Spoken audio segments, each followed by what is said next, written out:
What's up, everybody? Welcome back into the Fantasy Pros YouTube channel. My name is Lucas Wencl, and today we are talking about 10 players that you can look to drop after week 7 of fantasy football to make room for those waiver wire ads ahead of week 8.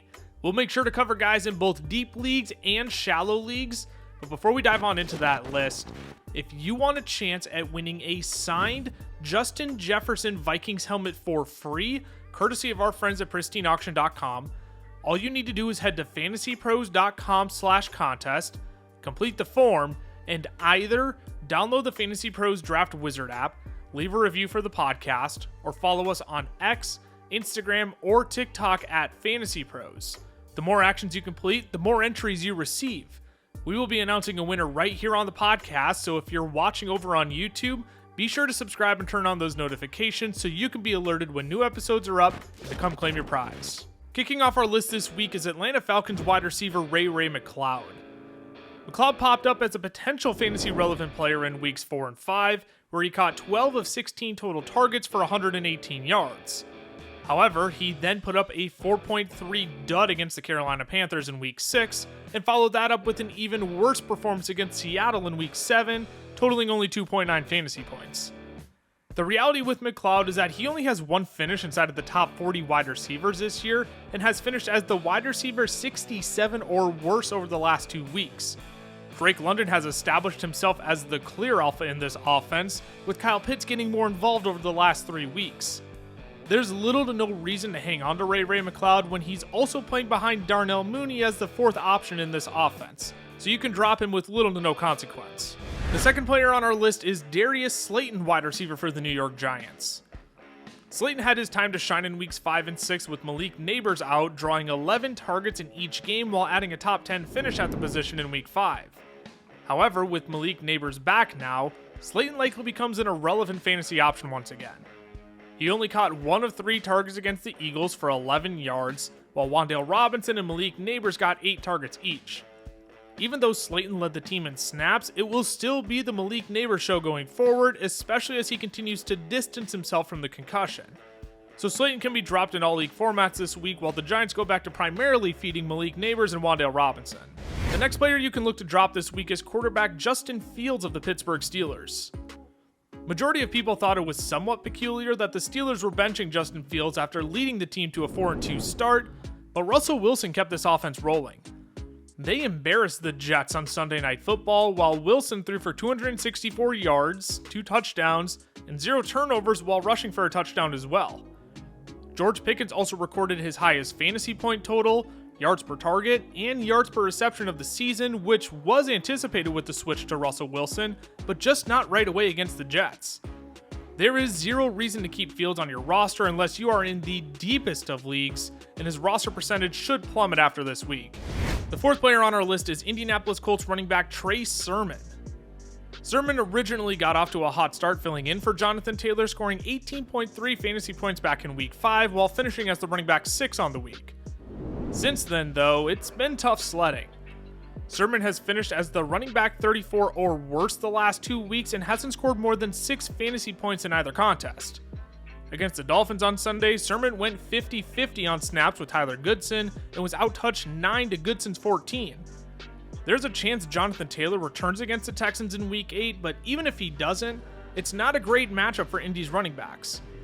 Sermon has been inefficient and ineffective to say the least, and he can be dropped to the waiver wire for higher upside options. Coming in next is Las Vegas Raiders running back Zamir White.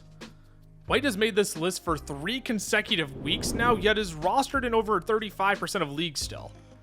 It's likely true that he wasn't 100% healthy in his return to action against the Rams, but the numbers are eyebrow-raising. He only played 11 of a possible 79 snaps, which was the fewest of all Raiders running backs on Sunday. He was only given 3 carries to Alexander Madison's 23 and drew 1 target to Madison's 3. The Raiders have a conviction to continue running the football, but the biggest fear for Zamir White going forward is that the best case scenario is a split backfield between him and Alexander Madison. On a Raiders offense that's depleted of weapons outside of Brock Bowers, that doesn't bode well for White's fantasy value. He offers you little upside, and if you need to dump him for a different option on the waiver wire, you should feel free to do so. Another running back you can look to drop is Antonio Gibson of the New England Patriots. Gibson was a hot waiver ad ahead of week 6 when it was decided that Ramondre Stevenson was going to sit out against the Texans. Against the Jaguars in London, though, there was an unexpected twist. JaMycal Hasty got worked into the offense. Ramondre Stevenson still led this backfield in his return, but Hasty played twice as many snaps as Gibson while getting 7 total touches to Gibson's 4. That level of volume is hardly rosterable, so while you might have played Gibson in a pinch last week, he can find his way back to the waiver wire, especially with tough matchups against the Jets, Titans, and Bears coming up. Our next player you can certainly drop this week is wide receiver Rashid Shaheed of the New Orleans Saints. Shaheed had such a promising start to the season, finishing as a top 25 wide receiver in 4 of his first 5 games, and finished as a top 15 wide receiver in 3 of them. However, Shaheed is slated to miss the rest of the 2024 season after needing to fully repair his meniscus. Obviously, stashing him in your IR spot isn't an option if he isn't going to play, so he can be dropped to the waiver wire immediately. Another player in shallow leagues you can look to drop this week is DeAndre Hopkins of the Tennessee Titans. This Titans passing attack has been atrocious this year, and it was wishful thinking at best to think Mason Rudolph would change that in Will Levis's absence. Hopkins only has 2 finishes inside of the top 70 wide receivers this year. His worst performance of the season came on Sunday, where he caught his lone target for -2 yards. Rostering the wide receiver 73 on your team is a complete waste, and you can absolutely do better than DeAndre Hopkins on your waiver wire. Up next on our drop list is Cleveland Browns running back Jerome Ford. Ford sat out of Week 7's contest against the Bengals with a hamstring injury, and we may be at the end of the road of him being a fantasy-relevant option this year. Nick Chubb made his return on Sunday and led the Browns' backfield with 14 touches. He was still outsnapped by Pierre Strong Jr., but that shouldn't be too surprising considering this was Chubb's first game back in 13 months. Going forward, though, it seems like Ford's best-case scenario is splitting work with Nick Chubb. That seems unlikely, though, based on Sunday's splits, so Ford can be dropped in shallow leagues for higher upside options on the waiver wire. Our last cut candidate of the week is wide receiver Brandon Aiyuk of the San Francisco 49ers. At the time of this recording, there's no clarity on whether Aiyuk has officially torn his ACL or not, but that's the biggest fear out of 49ers camp right now.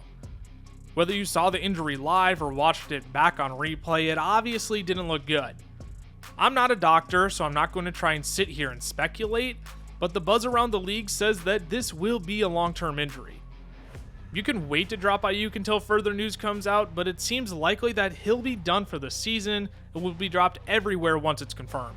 Alrighty, y'all, that is it. That's all I've got for you today, but before we sign off here, remember, if you want a chance at winning a signed Justin Jefferson Vikings helmet for free, courtesy of our friends at pristineauction.com, all you need to do is head to fantasypros.com/contest, complete the form, and either download the Fantasy Pros Draft Wizard app, leave a review for the podcast, or follow us on X, Instagram, or TikTok at FantasyPros. The more actions you complete, the more entries you'll receive. We'll be announcing a winner right here on the podcast, so if you're watching over on YouTube, be sure to subscribe and turn on those notifications so you can be alerted when new episodes are up and to come claim your prize when we announce it.